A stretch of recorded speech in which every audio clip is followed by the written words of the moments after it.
Séneca, el hombre detrás de la leyenda. En la antigua Roma, un nombre resonaba con fuerza en los pasillos del poder y en las mentes de los filósofos: Lucio Anneo Séneca, conocido como Séneca el Joven. Más que un simple nombre, Séneca era un titán, filósofo, político, orador y escritor. Su legado se extiende por siglos, impregnando el pensamiento occidental con su sabiduría y su visión del mundo. Nacido en Córdoba en el año 4 a.C., Séneca escaló las cumbres de la política romana, llegando a ser tutor y consejero del mismísimo emperador Nerón. Su influencia en la corte era tal que, durante un tiempo, gobernó de facto el imperio romano. Pero la vida de Séneca no estuvo exenta de turbulencias. Acusado de conspirar contra Nerón, se vio obligado a tomar su propia vida en el año 65 después de Cristo, dejando un vacío irreemplazable en el panorama intelectual de la época. Sin embargo, la muerte no pudo silenciar su voz. Sus obras, impregnadas de estoicismo y sabiduría práctica, han inspirado a generaciones de pensadores, desde emperadores hasta ciudadanos comunes. En este episodio de Voces Podcast, nos adentramos en la fascinante vida y obra de Séneca, desentrañando los secretos de su pensamiento y su influencia en la historia. Descubramos juntos al hombre detrás de la leyenda, al filósofo que nos invita a vivir una vida virtuosa y a enfrentar las dificultades con entereza. Séneca, una voz que resuena a través del tiempo. No te pierdas este apasionante viaje por la vida y obra de uno de los grandes pensadores de la historia. Comenzamos. Orígenes y juventud de Séneca. Nacimiento y familia. Nació en Córdoba, en la provincia romana de Bética, en torno al año 1 después de Cristo. Su familia era oriunda de Córdoba y pertenecía a la clase alta. Su padre, Marco Anneo Séneca, era un reconocido experto en retórica. Su madre, Elvia, era una noble nacida en Urgabo, actual Arjona, Jaén. Tenía 2 hermanos, Galión y Mela. Su sobrino era el poeta Lucano. Primeros años. Pasó sus primeros años en Roma bajo la protección de su tía Marcia. Se cree que estudió retórica y se introdujo en el estoicismo con el filósofo Atalo. Acompañó a su tía y tío a Egipto, donde adquirió conocimientos de administración, finanzas, geografía, etnografía y ciencias naturales. Se interesó por el misticismo pitagórico y los cultos de Isis y Serapis. Se adhirió al vegetarianismo por un tiempo. Formación: recibió una formación amplia y variada en gramática, retórica, filosofía, ciencias naturales y misticismo. Estudió con Soción, Atalo, Papirio Fabiano y Demetrio. Inclinaciones. Se inclinó hacia el estoicismo, filosofía que lo acompañó hasta el final de su vida. Era amigo del cínico Demetrio. Incertidumbres: no se sabe con certeza la fecha exacta de su nacimiento. Algunos detalles de su vida temprana son imprecisos. Importancia: su origen familiar le brindó acceso a una educación de calidad y a la élite romana. Sus experiencias en Egipto y su formación diversa moldearon su pensamiento y su obra. Primera carrera política: Séneca se embarcó en una carrera política en el año 31 después de Cristo, siendo nombrado cuestor. Su talento como orador lo catapultó a la fama, convirtiéndolo en una figura prominente del Senado. Sin embargo, la envidia de Calígula lo llevó a ser condenado a muerte, pena que luego fue conmutada por el exilio. Tras la muerte de Calígula, Séneca regresó a Roma y fue nombrado tutor del joven Nerón.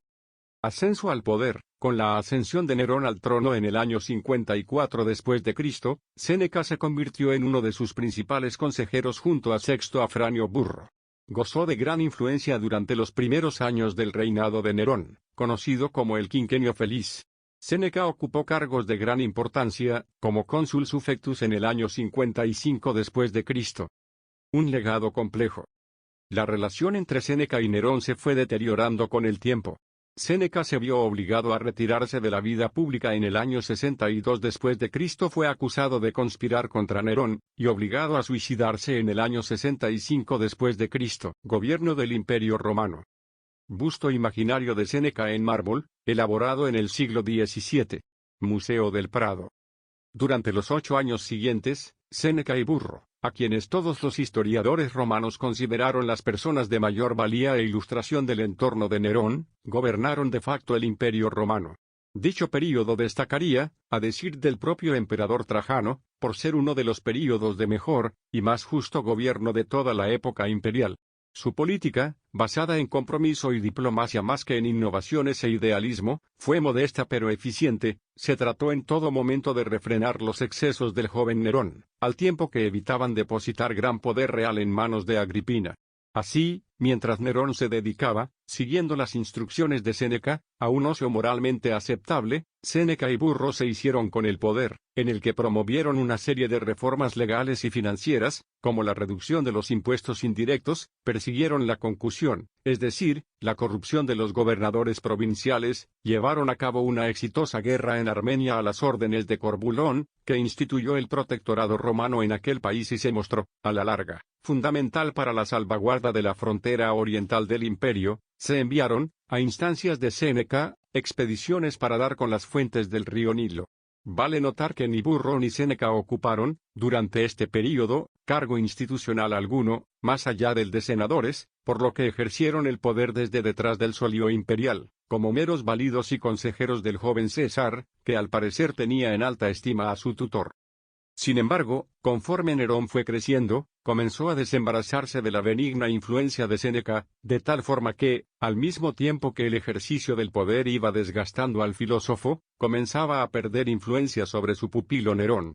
Aprovechando la pérdida de influencia y el desgaste de Séneca, en el año 58 Publio Suilio Rufo, un consejero del joven Nerón, llegó a acusarlo, absurdamente según Tácito, de acostarse con Agripina, con lo que dio origen a una campaña de desprestigio en la que el filósofo fue acusado de crímenes tan peregrinos como el de deplorar el tiránico régimen imperial, extravagancia en sus banquetes, hipocresía y adulación en sus escritos. Fue en este momento cuando salió a la luz la carta al Liberto Polibio, usura, y, sobre todo, excesiva riqueza.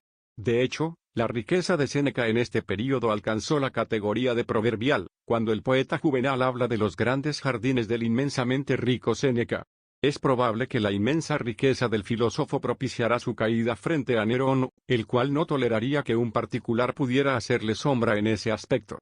En el año 59, la antiguamente gran valedora de Séneca, Agripina, fue asesinada por Nerón, lo que marcaría el inicio del fin de Séneca.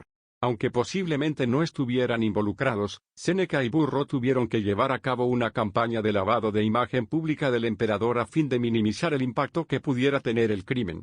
Séneca escribió la famosa carta al Senado en la que justificaba a Nerón, y explicaba cómo Agripina había conspirado en contra de su hijo. Este hecho ha sido muy criticado con posterioridad y ha sido germen frecuente de las acusaciones de hipocresía contra Séneca. Cuando, en el año 62, Burro murió, la situación de Séneca en el poder se volvió insostenible, al haber perdido buena parte de su capital político y de sus apoyos. La campaña de desprestigio, además, le privó de la cercanía del emperador, el cual, rodeado de aduladores y arribistas como Tigelino, Vitelio o Petronio, pronto comenzaría a hablar de desembarazarse de su viejo tutor. Así, ese mismo año 62 Séneca pidió a Nerón retirarse de la vida pública, y ofreció toda su fortuna al emperador. El retiro le fue concedido tácitamente, aunque la fortuna no le fue aceptada hasta años después. De esta manera, Séneca consiguió retirarse de la cada vez más peligrosa corte romana, y comenzó a pasar su tiempo viajando con su segunda esposa, Paulina, por el sur de Italia. Al mismo tiempo, comenzó a redactar una de sus obras más famosas, las Cartas a Lucilio, auténtico ejemplo de ensayo, en las que Séneca ofrece todo tipo de sabios consejos y reflexiones a Lucilio, un amigo íntimo que supuestamente ejercía como procurador romano en Sicilia. Esta obra serviría de ejemplo e inspiración a Michel de Montaigne en la redacción de sus ensayos. Aún así, Séneca no consiguió desembarazarse del todo de la obsesiva perversión de su antiguo pupilo. Según Tácito, parece ser que en sus últimos años Séneca sufrió un intento de envenenamiento, frustrado gracias a la sencilla dieta que el filósofo había adoptado, previendo un ataque de este tipo. Sea como fuere, en el año 65 se le acusó de estar implicado en la famosa conjura de Pisón contra Nerón. Aunque no existieran pruebas firmes en su contra, la conjura de Pisón sirvió a Nerón como pretexto para purgar la sociedad romana de muchos patricios y caballeros que consideraba subversivos o peligrosos, y entre ellos se encontraba el propio Séneca. Así pues, Séneca fue, junto con muchos otros, condenado a muerte, víctima de la conjura fracasada. Sin embargo, si fueran enteramente inseparables, la virtud y el placer, no veríamos algunas cosas como agradables, pero no honorables, y otras muy honorables, pero difíciles y solo alcanzables mediante el sufrimiento. La virtud es una cualidad elevada, sublime, real, invencible, incansable; el placer es bajo, servil, débil, perecedero; sus guaridas y hogares son el burdel y la taberna. El bien supremo es inmortal, no conoce fin, y no admite ni la saciedad ni el arrepentimiento, pero el placer muere al final. Séneca escribió una serie de libros sobre estoicismo, principalmente sobre ética, con una obra, Naturales Cuestiones, sobre el mundo físico. Séneca se basó en los escritos de muchos de los primeros estoicos, a menudo menciona a Zenón, Cleantes y Crisipo, y cita con frecuencia a Posidonio, con quien Séneca compartía el interés por los fenómenos naturales. Séneca no se preocupó de las doctrinas lógicas del estoicismo, y solo se preocupa de la física desde el punto de vista moral y religioso, la cual ayuda a perder el miedo de los fenómenos naturales y la muerte, y permite admirar la grandeza del mundo y la divinidad. Sus ensayos morales se basan en doctrinas estoicas. Séneca tomó con indulgencia las imperfecciones de la humanidad, de ahí que se le atribuya la máxima, errare humanum est, transformando su máxima moral básica en el amor entre hombres, incluso a esclavos. ¿Cuál es nuestro propósito? ¿Qué preceptos ofrecemos? ¿Deberíamos pedirles que se abstuvieran del derramamiento de sangre? Qué poca cosa es no dañar a alguien a quien debes ayudar. Es en verdad digno de gran alabanza, cuando el hombre trata al hombre con bondad. Aconsejaremos extender la mano al marinero náufrago, o señalar el camino al vagabundo, o compartir una miga con el hambriento. Sí, si puedo decirle primero todo lo que debe concederse o negarse, mientras tanto, puedo establecer para la humanidad una regla. En resumen, para nuestros deberes en las relaciones humanas, todo lo que contemplas, lo que comprende tanto a Dios como al hombre, es uno; somos las partes de un gran cuerpo. La naturaleza nos produjo relacionados unos con otros, ya que nos creó de la misma fuente y para el mismo fin. Ella engendró en nosotros afecto mutuo y nos hizo propensos a la amistad. Ella estableció la equidad y la justicia. Según su sentencia, es más desdichado cometer que sufrir daño. A través de sus órdenes, que nuestras manos estén listas para todo lo que necesita ser ayudado. Su final. Sobre la muerte de Séneca, el historiador Tácito cuenta que el tribuno Silvano fue encomendado para darle la noticia al filósofo, pero siendo aquel uno de los conjurados, y sintiendo una gran vergüenza por Séneca, le ordenó a otro tribuno que le llevara la notificación del César. De un patricio como Séneca se esperaba no que decidiera esperar a la ejecución, sino que se suicidara tras recibir la condena a muerte. Cuando Séneca recibió la misiva, ponderó con calma la situación y pidió permiso para redactar su testamento, lo cual le fue denegado, pues la ley romana preveía en esos casos que todos los bienes del conjurado pasarán al patrimonio imperial. Sabiendo que Nerón actuaría con crueldad sobre él, decidió abrirse las venas en el mismo lugar. Su esposa Paulina le imitó para evitar ser humillada por el emperador, pero los guardias y los sirvientes se lo impidieron, y otras fuentes afirman que realmente se suicidó, aunque Suetonio afirma que vivió hasta el principado de Domiciano. Séneca, al ver que su muerte no llegaba, le pidió a su médico Eustacio Anneo que le suministrara veneno griego, cicuta, el cual bebió pero no le hizo efecto. Pidió finalmente ser llevado a un baño caliente, donde el vapor terminó asfixiándolo, víctima del asma que padecía. Al fallecimiento de Séneca lo siguieron, además, el de sus dos hermanos y el de su sobrino Lucano, sabedores de que pronto la crueldad de Nerón recaería también sobre ellos. Séneca fue incinerado sin ceremonia alguna. Así lo había prescrito en su testamento cuando, en sus tiempos de riqueza y poder, pensaba en sus últimos momentos. Como una importante figura filosófica del período imperial romano, la contribución duradera de Séneca a la filosofía ha sido a la escuela del estoicismo. Su escritura es muy accesible 19-20, y fue objeto de atención desde el Renacimiento en adelante por escritores como Michel de Montaigne. Ha sido descrito como una figura imponente y controvertida de la antigüedad y el estoico más interesante del mundo. El estoicismo era una filosofía popular en este período, y muchos romanos de clase alta encontraron en él un marco ético rector para la participación política. Séneca muestra cierto interés en metafísica platónica, pero nunca con un compromiso claro. El alma, spiritus, del hombre es lo que el hombre tiene de racional y divino. Ese día, que teméis por ser el fin de todas las cosas, es el cumpleaños de vuestra eternidad.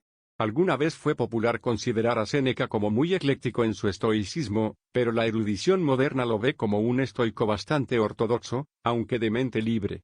Asimismo, citó con frecuencia a Epicuro, especialmente en sus cartas.